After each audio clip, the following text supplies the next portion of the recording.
Hello, everybody. Hello. Welcome, welcome to the post Champions League phone-in show with me, StattoJoe and Luke. Luke, how you doing? Very well, thank you. Great I to feel, be here I, again. I feel like we need to give you some sort of like nickname. I feel like it's so anticlimactic when I'm going, "It's me, StattoJoe." I was like, and Luke, we've got and Luke's here, so I'm sure it'll naturally come we'll over we'll time. get the chat involved. Absolutely. Um, hopefully, we're streaming live, multi-platforming it today. We're on YouTube, we're on Facebook, hopefully, fingers crossed, and Twitter as well. So if you're on any of those platforms, get your messages into the chat. We'll see them.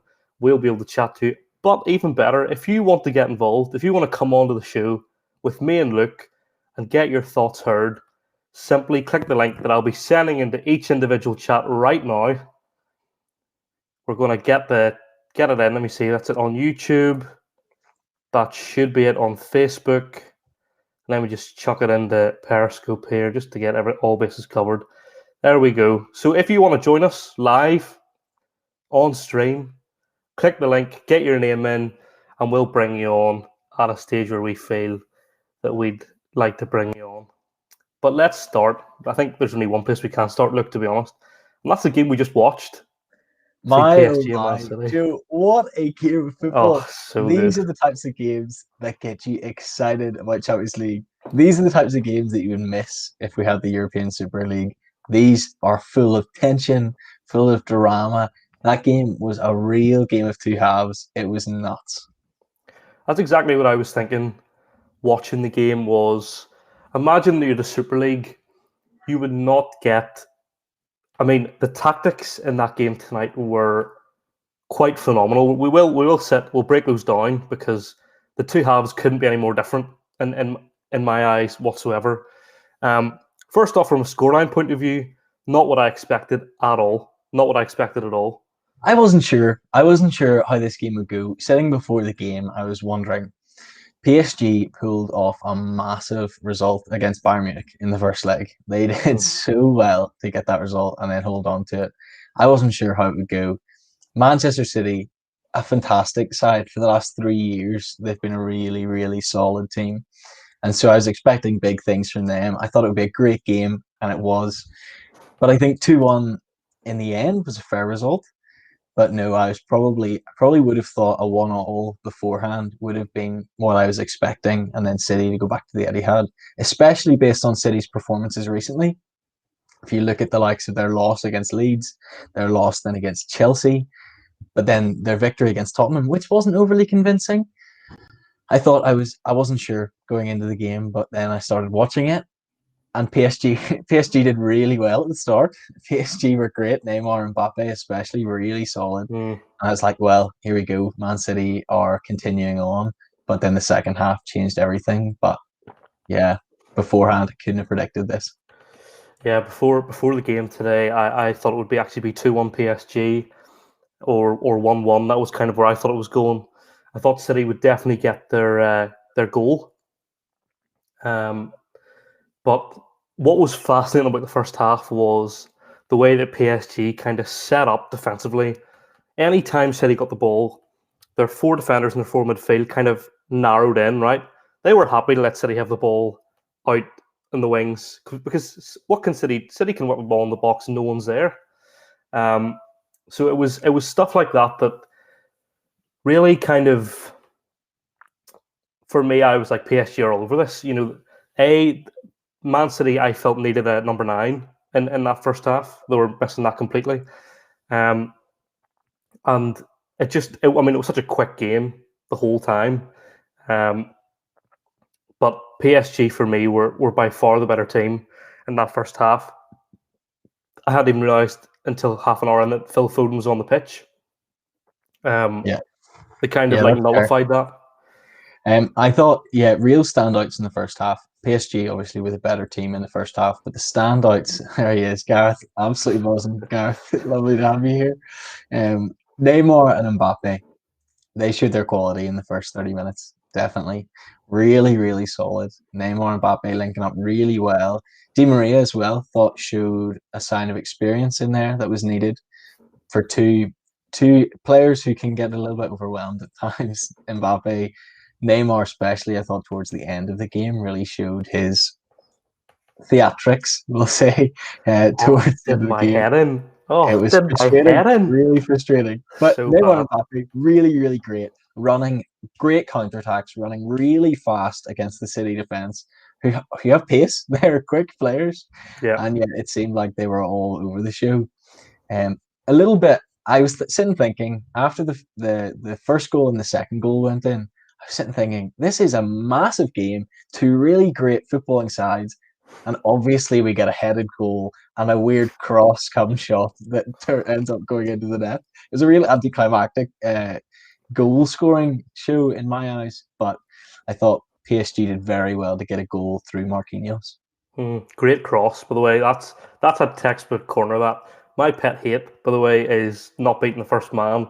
It infuriates the life out of me. And seeing a ball go in and just perfect, lovely. I want to plug again very very quickly, guys, because there's 14 of you here, so very very welcome. Split over all the platforms. A, let us know where you're watching from. Get it in the chat. Let us know what platform you're on. But B, there should be a link in the chat for each platform. If you want to come onto the show with us and let me know your thoughts, click that link. It'll take you to the waiting room, and I'll be able to let you on whenever you want. The whole point of these shows will always be that any live stream that me and Luke do from now on will be a fan phone in. You can get on, get your say. We would love to have you on as well. I think it would be really, really great. So make sure to get involved if you want to. And as always, you're so welcome in the chat. We'll put your message up on the screen, like Karthik here, who thinks, who's I think as a Liverpool fan is very, very sad watching City win that game tonight. He said it's his worst nightmare. I was chatting to him privately, and he said it's his worst nightmare. So, you obviously get your chats in and let us know you're here. City's 2 goals are probably some of the worst things I've seen in a Champions League semi-final in my entire life. First of all, Keylor Navas, I don't know what happened there. How you don't have that covered is criminal in my eyes. But the second one's even worse, because how you're letting the ball go through the wall, like that was a horrendous free kick from Mahrez, right? That was straight at the wall, and he somehow finds at the tiniest wee gap. I really enjoyed the camera angle afterwards they showed of Marco Verratti lying down along the ground behind the wall, and he turned as the ball went through, shocked that the ball has gone through the wall. One job that the wall has. We've seen terrible wall play over this last week. Ronaldo last week, or at the weekend, you might have seen, and then this week with this game. PSG showed, I think, their inexperience almost tonight in their conceding of their 2 goals in the second half. Man City piled on the pressure. They had a lot of the ball in the second half. They were passing it around. Really good technique on the ball from Manchester City, and PSG couldn't cope, and they started to lose their heads. The red card from Idrissa Gueye, shocking challenge. Neymar shouting at the referee almost every single time something happened. Verratti, a really great player, but he's a feisty player at times. And at times tonight, he really showed that. I think the inexperience, especially of the left back for PSG, the backer, thought he had a bad game tonight. And especially towards that second half when Man City had a lot of the ball. City had a real strength on the right-hand side. You've got Kyle Walker, you've got Bernardo Silva, you've got Mahrez. 3 players down the right-hand side that no right or left back wants to face. And in this case, an inexperienced backer has been absolutely ruined there. I think that's a little bit harsh to say for Pochettino. I think Pochettino is a good manager. I think the players lost their heads more than anything. Pochettino's tactics were perfect in the first half. Pochettino won't have gone at halftime and told them to change their game plan entirely. He would have said more of the same. But City played well, very well in the second half, as Karthik has said there. Why? It's funny because I nearly forget about Kyle Walker sometimes. Just as I showed in my I announced my England right back project, and I forgot that Kyle Walker even existed to put him in the picture that I'd made. Instead, I put Kyle Walker Peters, which is silly. Shocking. But I didn't really think City did a lot different in that second half. I actually thought that the fact that they didn't bring on any type of subs at halftime was interesting to me. Um, yeah, and certainly I just thought PSG kind of backed off a wee bit, which kind of allowed City to get back into the game because in that first half, um, while PSG were content to kind of sit back and let PSG like sit back and let City play towards them, they held in such a way that City couldn't do anything. Like they almost held back, but then whenever they had the ball, pressed them in that final third. They really had a high line then. Yeah. Whereas in the second half, I feel like they sat back more. They weren't able. They didn't really press the same way. And I think to be fair to them, City were able to kind of nullify Neymar and Mbappe. I think Neymar spent more time on the ground than on his feet in that second half. He does my head in the way he goes down sometimes. He really does. But do you know what? On that point, City or PSG sat back. They did. I Mm. think that's where City come up really strong because Manchester City play their best football when they're allowed to be fluid, when they're allowed to pass the ball around a lot, when they're allowed to keep ball, short passing, quick interplay, and 1-2s. And City got to do that in the second half, and that's what changed the game. PSG sat back, they rested a little bit. They relied on Gay to try and get the tackles in. They relied on their defenders holding firm, staying narrow, because as you said earlier, they're not going to whip the ball in. They don't have even when Aguero was there, they weren't really whipping it into him, but they don't have a Lewandowski, a Haaland, somebody who's going to get their head on the ball. They don't have that. But whenever you see that front six of Manchester City playing good football together, it is phenomenal to watch. De Bruyne playing in that false nine role is Mm. so good when it works. It's terrible when it doesn't work because he's not a good goal scorer and he's not a striker and he can't play that. But when he's there and you've got Mahrez and you've got Silva and you've got Foden and you've got Gundogan and they're all passing it around, quick interplay. Even Zinchenko was getting in on the play. Kyle Walker was getting in on it. Rodri at times was getting in on it. It was really, really good. And as Karthik has pointed out here, City were quickly getting the ball back in that front Mm. six, and they were really good at recycling it. Thought Man City play phenomenal fluid football. It very, very similar system than Pep would have played with Barcelona in 2012. You know, that type of, you've got a false nine. Obviously, it was Messi back then who was a goal scorer, but this time it's De Bruyne. You've got wingers who are very, very good. You've got Mahrez, really solid. I thought Mahrez deserved his goal, played really well. What do we think of Mbappe tonight? I've said briefly a few thoughts earlier about Mbappe. Thought he played well at the start. Then went missing, really, for the last 50 minutes of the game. Wasn't really present at all. What do you think, Joe? I thought he was played out of the game. I think um, he started well, almost kind of shocked the City defense, and he was essentially marked out of the game. I wouldn't blame him for not really getting into it. I thought that Diaz and John Stones did a phenomenal job at the back tonight. I really did. And actually, I was sitting watching the game and I thought this game for me kind of summarizes the rise of John Stones. He didn't look out of place. I always remember John Stones being a player who you almost were scared when he was on the ball, right? You always felt you had a mistake in him. I don't know. For me now, he's very, very solid. Yeah. Surely has to go with England to the There's a big Euros. difference between John Stones now and when he was at England or in Everton. At Everton, he had to be the main centre back. He Mm, was their pride and joy. When he came to City, they tried that. They tried to make him the main centre back. John Stones plays his best football whenever he gets to play alongside a competent centre back. Ruben Diaz has come in and he is that. Ruben Diaz is the commanding centre back. It would be the same if you put John Stones alongside Virgil van Dijk. If you put mm, John Stones beside Van Dijk, he would be unbelievable. yeah. Van Dijk leads the line. But tonight helped out big time because you've got Rodri dropping back, really helps out. Basically makes it a back three there with Rodri, plus Kyle Walker on the right hand side, who is rapid. Kyle Walker is really, really quick.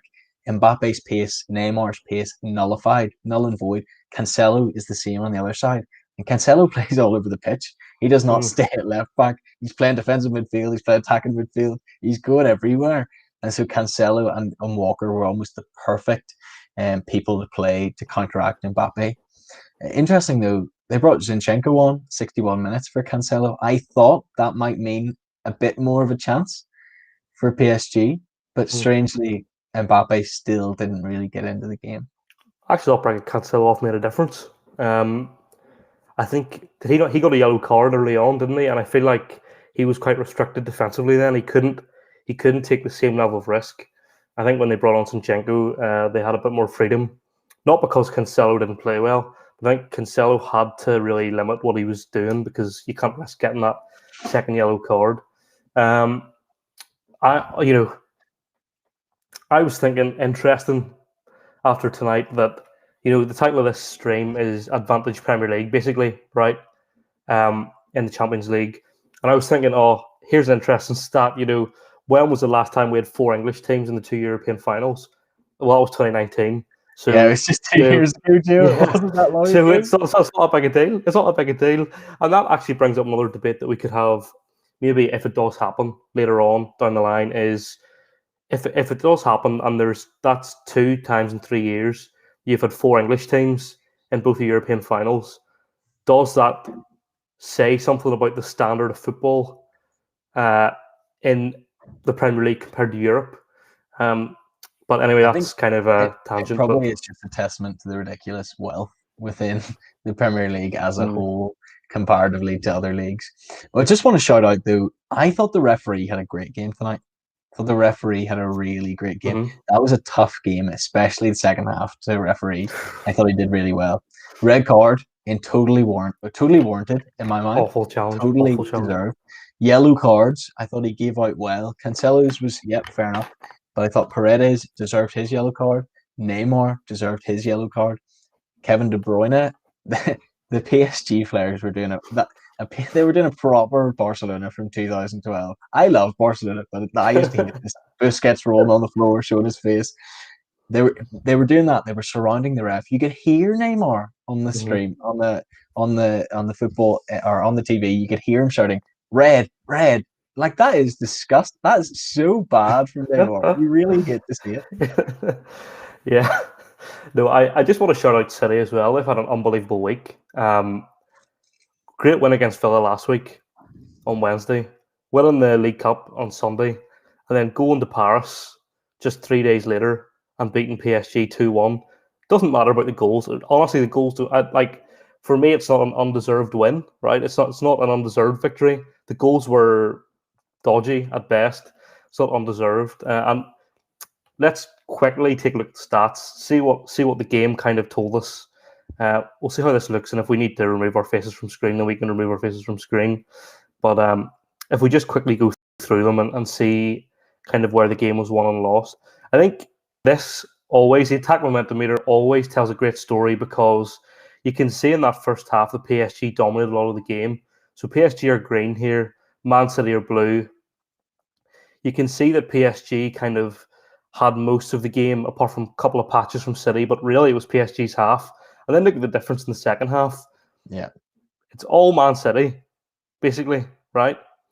Look at the player ratings, as you were saying. Look, Bakker had a shocker of a game, 5.8 there with the stats. Mahrez, rightly so, getting man of the match. Just from the stats, he also got man of the match in the League Cup final. You've got to give a shout out to Marquinhos there. Marquinhos was really the bright star in a very average defence tonight. Marquinhos is the type of player I think any team in world football would be buzzing to have, because he's dynamic. He can play defensively, he can play defensive midfield, he can play a couple of different positions, and that works really well. And tonight I thought he led the line decently well, because Kimpembe is not a great defender. He does okay in the French league. If Kimpembe came to the Premier League, he'd be ripped to shreds. If Bakker came to the Premier League, he would be ripped to shreds. Florenzi did okay in the Italian league, but again, if he came to the Premier League, he would get ripped to shreds. Because Man City, they're not a winger team, really. They're an inside forward type of team. They play wide players who like to cut in. You put him against Salah, Mane, you put him against Aubameyang, you put him against anybody with a bit of pace, they're scuppered. Yeah, absolutely. Let's look at this kind of stats breakdown. We'll go half by half. I think it's more interesting that way, because it's a game that differed so much in halves. So looking at the overall game picture, actually, isn't a fair reflection of what happened, I don't think. No. Actually, interesting, Zinchenko got a 7, which is high for a sub. Yeah. So that's just wanted to point that out. He did well, and that was our only sub as well. So in the first half, yes, City had slightly more possession, but look at the shots there. PSG had 9, City only had 4. But even then, like, City had that one notable shot with Phil Foden. The other shot on target there was that kind of dive, kind of lean, like thing that Bernardo Silva did that went for a corner. Yeah. That was the only other shot on target. PSG, they're having 4 shots on target, obviously one of which was a goal. In the first half, they played the system well. They counterattacked. Yeah. They did what they needed to do. City were going to have a lot of the ball, obviously, and so they used their Mbappe, they used their Neymar, and they countered. So what happened in the second half? Yeah, I know. And then you just see, like, I don't really know if did PSG have 3 big chances. I'm not really sure they did. I can, unless I'm forgetting some. I don't really remember them having 3 big chances. As you know, I love to see a passing accuracy above 85%. Both Absolutely. teams there, 89, 93. So that was the first half. First half was absolutely PSG's. No problem. You look at the second half now. Look at the difference here. 66% possession from City. Now, let's be real here. The red card did not affect these stats really because No. it was only with 10 minutes to go. City had 7 shots. PSG only had 1. So like they totally silenced PSG. They could have got away with it. That's the thing. If it wasn't for Totally. those meddling kids, no, it Yeah. was no big chances for either side, and that is really telling to how unfortunate PSG were in a way, because Mm-hmm. PSG could happily have had 30% possession and still come Yeah. away with a 1-0 win if their Mm-hmm. defense was slightly more organized and the keeper was slightly more on the ball. Yep. Absolutely. And you would argue that in reality, City didn't do anything just to warrant a goal that wasn't lucky. Do you know what I mean? Like both their Yeah, goals, they never really got that close. You know, like from a defensive point of view, PSG did well. You know, they did the right things, but just costly errors, costly errors. yeah, Um, yeah, and then again, City with great passing accuracy tonight, and PSG not so great in the second half, but they didn't really have much of the ball, to be honest. Um, yeah, it's an interesting one because if I was to go to like the whole game, it tells a story. It tells a more even story in terms of shots, corners, all that kind of thing. Like it's a lot more even apart from possession, but that was always going to be the case. But what's interesting is that you can have such a good game of football, and it wasn't a game that you would say had loads of chances, but it was still a no, brilliant game. yeah. Um, It really was. It was a brilliant game of football, and it got me excited watching it. I was mm, anticipating every attack that City were putting on, loving when PSG were counter-attacking. It was just a really exciting game of football. What do you reckon now, next week in the second leg? Going back to Manchester with a big 2-1 lead, 2 away goals is huge. PSG need to score. What do you reckon twice. about next week's game? PSG just scored twice. Yeah, they do. So it's. I mean, City literally can go there and know that they can still concede 1, and that's fine. Like that's kind of a massive advantage. I've always said that having your away leg first is a massive advantage anyway, Yeah, because you go to your home game knowing what you have to do. So when we talk about the Chelsea game here in a couple of minutes, it's the exact same thing, right? Advantage Chelsea completely. I don't know. I actually think next week's game could be even better because PSG have to go all out really, and City yeah. can just kick them on the counter. Next week's game will be fascinating. It'll be so Mm, interesting to see. PSG need to go out and get it for the first time this season in the Champions League. Against Bayern, they had the lead, so they were holding on. Against Barcelona, they had a huge lead, and that was a wild game. The second leg against Barcelona, Barcelona played really well. PSG soaked it up brilliantly comparatively to tonight. So I'm intrigued to see because Man City, they'll not sit back completely. It's just not the Manchester City way, but mm. it'll make for a really good second leg or Champions League semi-final. Absolutely. Before we move on, quickly, the admin stuff. Make sure you've liked this stream wherever you're watching it on, whether that's YouTube, whether that's Facebook, whether that's Twitter. Give it a like. Maybe share it if you want. Share it out, and make sure you subscribe on the YouTube. If you've liked, make sure you've liked the Facebook page and give us a follow on Twitter. We really, really appreciate it. And get your thoughts in on the chat. Always looking to interact. Yeah, so we're going to move on then very, very quickly to last night's game. Definitely the. Sorry, I was just having a chat with me there. Definitely the worst of the two games, in my opinion. It wasn't a bad game. What were your overall thoughts afterwards on the game last night? Loved the first half. Thought the first half was really fun. A very good Champions League semi-final, as we want. As a completely neutral football fan, really wanted a good game, and the first half was that. A really fun first half. Second half, much more defensive, much more relaxed from both teams in a strange way. But it was a good game of football all the same, and intriguing to watch. I thought tactic-wise, very interesting.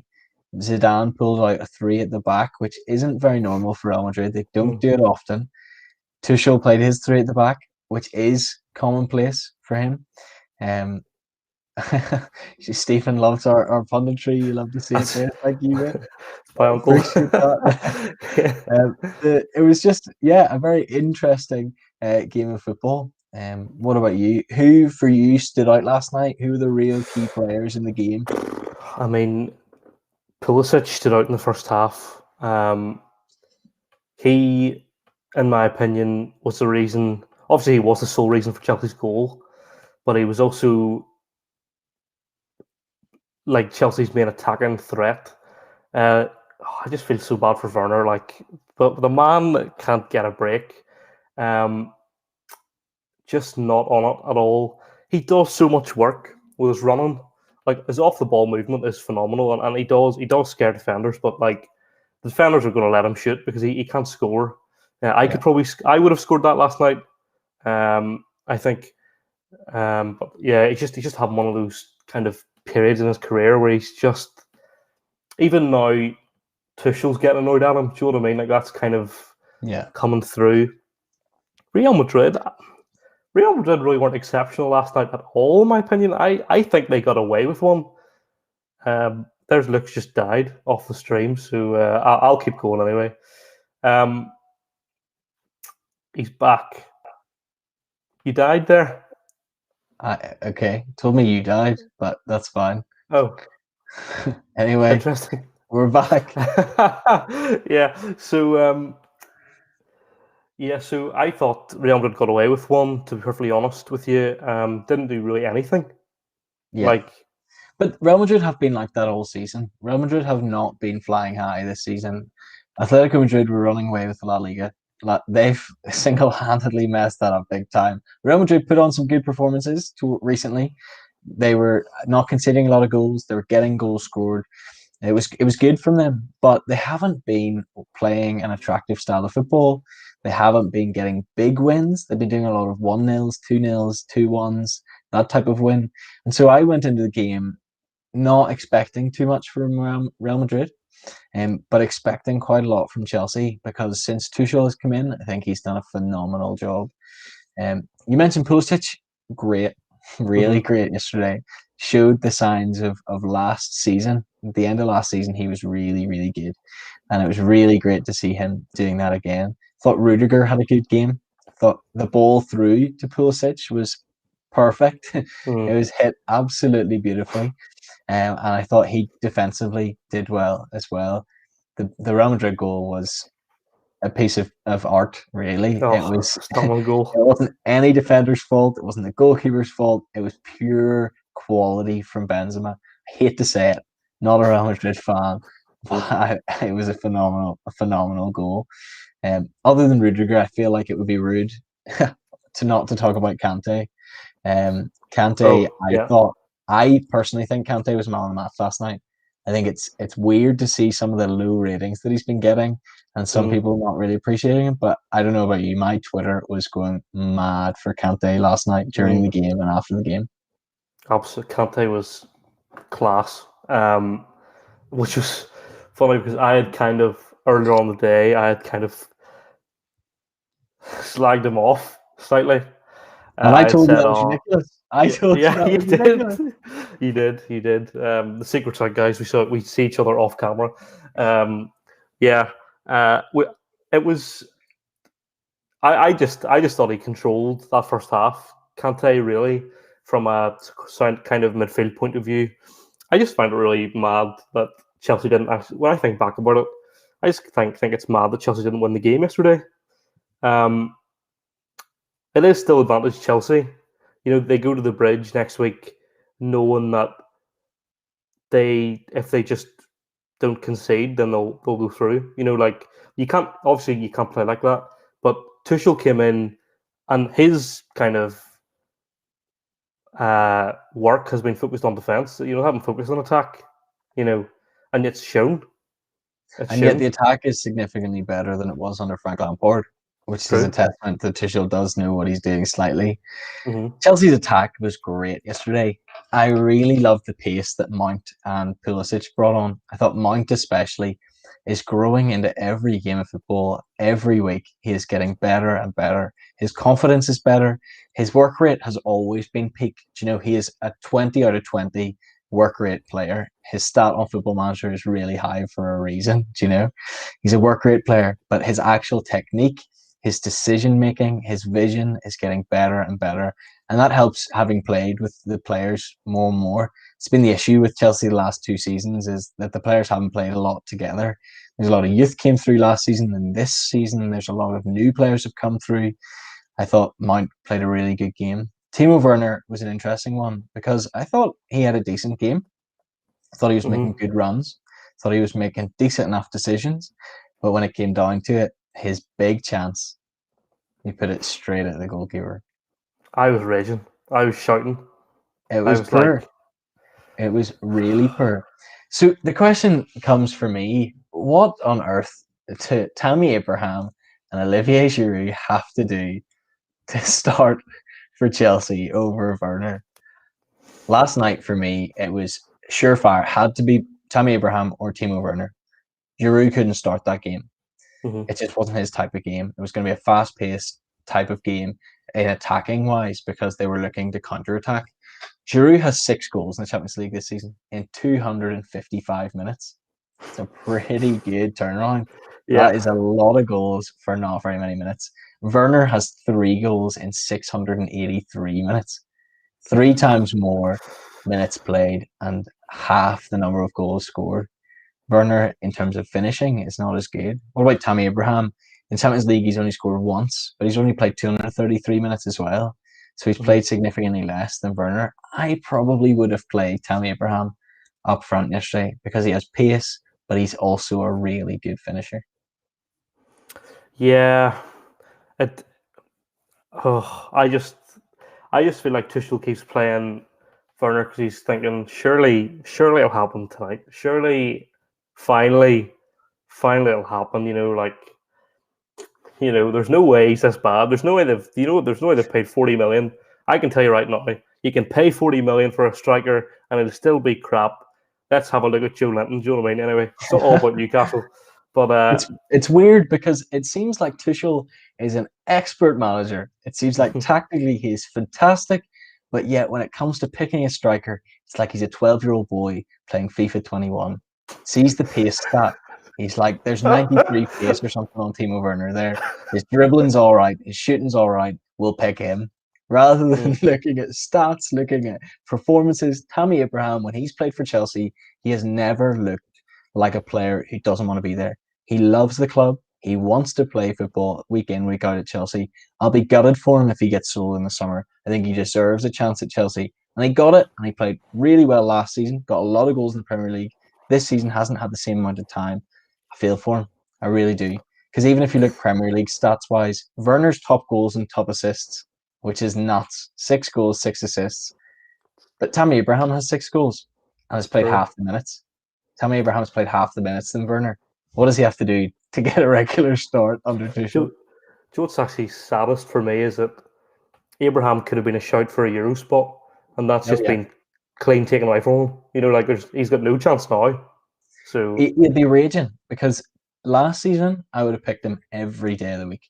This mhm, season, Calvert-Lewin, Ings, both miles are like miles away. So much better. mhm. Dwight Gale. Boy, Gale, that's the one. Yeah. Shocking, shocking. So in conclusion, then we'll wrap up our Champions League discussion because we've got one more thing we want to talk about. Is City? So in my opinion, whoever wins the game between City and PSG will win the Champions League. Um, I, Oh, I, I, interesting. I think that one of those two teams is winning the Champions League. If But Manchester City get the Champions League final and face Chelsea, I don't think it's clear cut in any way. You look at Chelsea the other day against Man City in the FA Cup semi final. oh, Chelsea absolutely did Man City. They didn't play better. They didn't necessarily play good football, but they won. They won the game 2-0 because Tuchel played better tactics. I think I was just comparing the way the game played out tonight and the way the game played out last night. I was like, the two teams in this game tonight are far superior, in my opinion, to the two that played last night. But what if you have Chelsea's performance from the first half yesterday and Man City's performance from the first half today? Chelsea could have been 3-0 up in the first half because Chelsea played No, really well and I City would say really Man City didn't play badly in the first half. It was but they didn't do PSG's. anything. But they didn't do anything. They weren't allowed to do anything. But Chelsea would play the same sort of way as PSG played tonight. Hmm. They're arguably even better because they have slightly better defensive players, like centre backs better than PSG's. Wing backs tonight, they didn't play good wing backs. Chelsea played better wing backs. Kante was phenomenal. He was Hmm. better than Idrissa Gueye was at all tonight. If that Chelsea team, if Chelsea who played Real Madrid last night were to play Man City that played tonight in the first half, Chelsea would be a few goals ahead. I wouldn't see it as surefire. But Hmm. before we wrap up, I feel like it'd be a miss if we didn't shout out Benzema for a little bit. If we didn't give Benzema a little bit of glory, because he played really well last night and he's been playing really well all season. He's got 21 goals in the La Liga. He's been carrying Real Madrid through these last few months when Ramos has been injured. Ramos obviously is their captain. He's their talisman. He's been carrying them through this season. But Benzema has picked up the ball and got going. Obviously hasn't picked up the ball because that's against the rules. But you know what I mean. He's played very well and deserves a shout out. Took the goal yesterday phenomenally. Oh, sexy goal! That sexy goal. The sexiest Uh, of goals. The way he was able to react, nod the ball gently to himself, and volley it in. Technique of the highest order. Saw a stat earlier saying Benzema's had 107 Champions League starts, and he's got 105 goal contributions in that. nice. Goals and assists. That's a really. It helps when you're playing in a team that's won the Champions League 3 years in a row, but still, it's a phenomenal record. Karim Benzema gets some credit. Finally, I've never given him credit. Never thought of him as a good player, but finally last night he earned it, and this season he really does deserve to go down as a Real Madrid legend. Hmm. Absolutely. I mean, he scored that goal last night. Apart from that, wasn't able to do much, but didn't have to because he got that goal. Um, so I've just said that because my Wi-Fi dropped for 2 seconds, the YouTube stream has dropped. We should still be live on Facebook and Twitter though. However, if you're watching this on Facebook, make sure and give the post a like and comment in the chat and whatever. And if you're not already on the YouTube, go over to the YouTube, just StattoJoe on YouTube, go and subscribe. We kind of, I would kind of love for these streams to be YouTube kind of central. It works well that we can put it out on all the platforms that I'm kind of on, but it would be great if the YouTube could grow and expand. I think a target that I would love to reach is 100 subscribers by the Euro. So I think that would be really great. But for the plans for this kind of discussion, we're going live probably twice a week. every Sunday at 8 o'clock, and we'll do a midweek show as well. And every single show always has the options there for you to come and join us live on stream, have a chat to us if you want. Obviously, no pressure. We can carry this ourselves. But if you ever feel like you want to come on and let your views be known, there's links in the chat there for you to go and click. Click those links. It should take you to the waiting room where you can put your name in, get your face on, get your microphone on, and just ask us a question, give us your views, whatever it is you feel. Because we really want this to be an interactive show. We've been talking about it during the week, and the way with Luke coming on Sunday, I just felt like it was really important that we had both of us on doing these shows, kind of almost like a live podcast. So be sure to get involved. We would love to have you on 100%. But before we wrap up tonight, there's one thing we need to chat about, and it's been kind of bubbling and building and kind of silently growing, I would say, during the week. And that, of course, is the Arsenal takeover news. Now, I'll say what I kind of know, and then you can kind of interject with what maybe you know. Brilliant. But so this was all obviously started because of the Super League. Well, people have wanted Kroenke out for a while at Arsenal, but I think it's accelerated now because of the Super League, and also kind of how poorly Arsenal have been doing and not great investment in the squad. There has still been some, but not great. And it came out, was it the start of this week, at the weekend, the end of last week, I don't know when it was, that Daniel Ek, who is the owner of Spotify and is a lifelong Arsenal fan, came out and said, I want to buy the club. He got the help, or he's sort of formed a consortium with Bergkamp, Vieira and Henry, I believe. Henry, who's publicly come out and been like, I do not recognise my club anymore. But today, actually, the breaking news today was that Ek confirmed himself, like, that it wasn't just chat, it wasn't just a Conor McGregor tweet out being like, I'll buy the club. He said on one of the American business news channels, he came out today and he said, I want to buy Arsenal. I have the funds to do so. Let's get the talks going. Now, look, what are your thoughts and impressions from all of that so far? Yes, so it was today on CNBC. He came out on their business program, not a sports program or anything like that. Came out on their business program saying, "I want to buy Arsenal. I've been watching them since I've been 8 years old. For the last 30 years, I've been a keen Arsenal fan." I think having an owner as a fan is a really great thing. It's a really great thing because it means that the owner will want the football team to do well. That's a good start because any fan that is serious about supporting a club wants your team to win. No matter the circumstance, no matter when the game is, whatever it is, who it's against, you want your team to win. I think that's what Arsenal fans have been longing for, a desire. Stan Kroenke seems content with not finishing in the top four. He wanted it every season, but did he, or was it Arsene Wenger? Arsene Wenger was obsessed with getting in the top four. People used to abuse him for it, used to make fun of him because they're happy finishing fourth and all that. Finishing in the top four is no mean feat, and Arsene Wenger loved it. But Stan Kroenke doesn't seem to care at all. Doesn't seem to care about finishing in the top four, and I feel sorry for Arsenal fans because there's been investment at times. There's been decent money spent, but comparatively the other clubs haven't spent much at all. And so the top four ambitions have not been there from the owners. Players they have brought in are decent, but not world-class players. They haven't signed the likes of your Mesut Ozil in a few years now. Mesut Ozil was phenomenal when he came in. He was massive. Aubameyang arguably was massive as well when he came in. These last few seasons, I feel sorry for Arsenal fans. I think if I was an Arsenal fan, I'd be excited by this prospect. Daniel Ek is a businessman. He's said to be quite a shrewd businessman, said to be quite a stubborn businessman, in that if he wants something, he's going to get it, even if it doesn't happen immediately.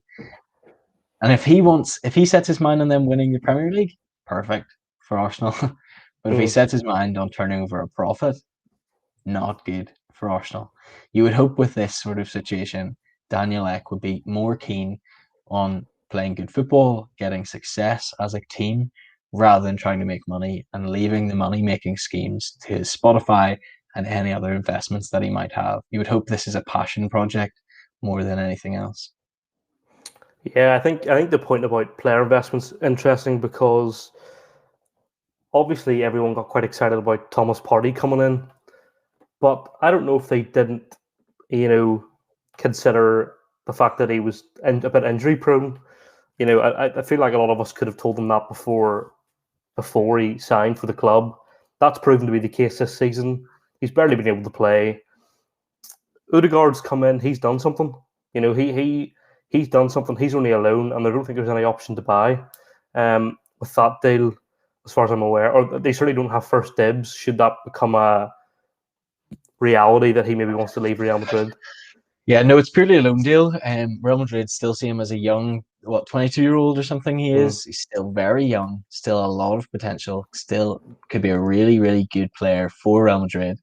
I don't see Zidane playing him. That's the issue. He's the Yep. likes of an Isco or an Asensio who doesn't get game time. But potentially Odegaard seems to be loving life and might want to come in. Thomas Partey, my brother's an Arsenal fan.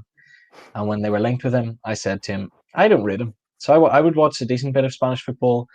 Love a bit of Barcelona, big fan. But I would watch the odd games, for Atletico Real. And I've said to Connor, Thomas Partey's not the type of player that Arsenal really need. He suits the 4-4-2 Diego Simeone, but he's not creative. He's really not creative. He can play a decent long ball at times, but in general, he's an okay player that I personally didn't think would be the right person to get for Arsenal. When he's played, he's shown glimpses, but Arsenal just aren't scoring goals. He's shored up the defence, but they just can't score. So I think it's an annoying one for Arsenal because if I'm Arsenal, I love Saka, I love Smith Rowe, I love Martinelli, but it just doesn't seem to work. Mm. Sadly, just doesn't seem to work. Just putting them all in and hoping for goals. I think if you're going to play Partey, you need a creative player beside him. Xhaka isn't that. Xhaka's played well, but he's not creative. Ceballos hasn't really played very well. Aaron Ramsey would be the perfect fit alongside Thomas Partey. Why they ever let him go, I'll never know. No, the Arsenal situation is very strange. I wonder now, hindsight, of course, being 2020, that did with this kind of Super League talks going on behind closed doors, did Kroenke think that was going to be his safety net of money that was going to come in, and so he doesn't need to. Did he not say at one stage we don't need to qualify for Europe or something? And I think people are taking that to mean, well, they don't if they go to the Super League because they're all already going to be in a European Super League. The Arteta project looked to be on track and has now again faltered massively. What is bad is the day that the Super League was announced was also the day that Arsenal were celebrating like they won the league when they scored a 97th minute equaliser against 18th place Fulham. Yeah, shocking. It's things like that. Like you can say what you want about Arsenal. You can say, "Oh, it's a new project. They're sort of building all this," and you can say that maybe they haven't been good enough. But I think the bottom line is Arteta doesn't have the tactical know-how to know what to do with the group of players that he has. And you can say all you want about the culture needing to be changed in the changing room and all this, but you've had this team now for over a full season. I argue the only reason you're still in the job is because you won the FA Cup. It's a club that just and you know what it reminds me of is when United lost Alex Ferguson and we're having a real rough time. Now they never went as low down the table as Arsenal did, but you know No, they what? definitely did. They Did definitely did. they didn't have as bad a season as this, so did they? Oh yeah. Did United not finish 8th? Under Moyes, maybe. No, Moyes Or barely even got a season. I can't remember nearly, now. maybe not under Moyes, but definitely at one stage, I think. Maybe under But Van. it's Well, yeah, I can't remember. but it's similar, right? Because both these clubs lost their long standing managers. Uh, United went through Moyes, Van Gaal, Mourinho, and they've now got Ole. And for Ole, I feel like is pulling miracles out of the wazoo. Like it just seems to be able to do something that you wouldn't expect them to. But with Arsenal, since Wenger left, they haven't been able to really do much. Yeah. So a takeover maybe brings a refreshing point of view in terms of an owner who wants to go to that club to win. If he's a fan, he's not going to want to do anything other than win, right? I think when you're celebrating a shrewd businessman, Spotify's share value's doubled in the last 12 months, right? So this is a guy who has grown Spotify from, I remember when Spotify first came out, 8 years ago, to now like being massive, like the biggest music streaming service that exists. I think he comes into Arsenal, he's going to invest. He is going to invest. As an Arsenal fan, you nearly worry he'd make some decisions from the heart rather than the head, because he's probably so invested in the club. Like if you're a fan and you own a club, you wouldn't not go out of your way to do the best thing for your club. Do you know what I mean? Arsenal fans would take that at this stage. They'll take Absolutely. anything, and I think you'd rather take a rash signing than nothing. Yeah, I think you look. There's two really good case studies on taking past players and making them managers. Solskjaer and Lampard. They're the two good examples to look at when you're trying to figure out where to go with Arteta. Solskjaer was given the time, and look at them now. They're second in the Premier League. Potentially could win the Europa League. Having a pretty solid season, just under the radar. Just doing really well. And that's great. But they got good backing, and Bruno Fernandes coming in, they decent money spent. You also look at Lampard, who did it all with youth, was then given money to spend, and it just didn't work because he didn't have the tactical know-how. And so you've got to weigh up now, is Arteta going to get better with time? Or is it better to get rid of Arteta and bring in a Thomas Tuchel who's absolutely changed the fortunes at Chelsea? For me, I think it's time to get rid of him. Bring in somebody who knows what he's doing. Bring in somebody who has a tactical awareness. It would be gutting for Arsenal fans would hate to watch defensive football. But if you brought Solari in, or not Solari, Sarri, you brought Maurizio Sarri in, and he won the league with Arsenal. I don't think he would, but if he won the league playing defensive football, I think Arsenal fans would take that all day long. My biggest fear for Arsenal fans, genuinely, almost, is that they go and win the Europa League. Because if they go and win the Europa League, Arteta isn't going. They won't get rid of him if they win the Europa League. And I don't think Arsenal fans wouldn't want to win the Europa League. And I think I said that in a weird way, but I think you get what I mean. Like, yeah, in the same way that winning the FA Cup pretty much ensured his spot, that in the same way, I think winning the Europa League would also do the same thing. So it's going to be an interesting 3 weeks. We're going to have plenty to talk about. So if you enjoyed this, be sure Sunday nights, 8 o'clock, YouTube, Facebook, Twitter. Hopefully the Wi-Fi holdout on YouTube won't die halfway through. That would be kind of ideal. I was going off earlier about YouTube. I want it to be the main place, and YouTube's the one that's died. So Sundays at 8 o'clock, we'll be live. A strict 45 minutes on Sunday because I've got Line of Duty to watch. So, but after that, we can go on a bit longer. Let's see this final point before we go. Arsenal were a defensive team with success for years under George Graham in the 90s. Pre-Wenger, they weren't known for expansive football. absolutely. And as I said, if you brought Sarri in and he won the league with defensive football, Arsenal fans would be loving it. The current Arsenal fans, our generation of Arsenal fans would be shocked because they're not used to it. They're used to Arsenal, Wenger ball and lots of passing, very exciting football to watch in the noughties, and it would be a shock to the system. But yeah, if it brought success, it would be 100% worth it. I think our generation are kind of spoiled because we're like, oh, the best form of football is the expansive passing football, whereas sometimes it's the pragmatic way of football that matters the most. It's not really about how you play; it's about winning, isn't it? So, yeah. So anyway, I think that will wrap us up for tonight. Luke, thank you very much for joining me. My pleasure. Thanks for having me on.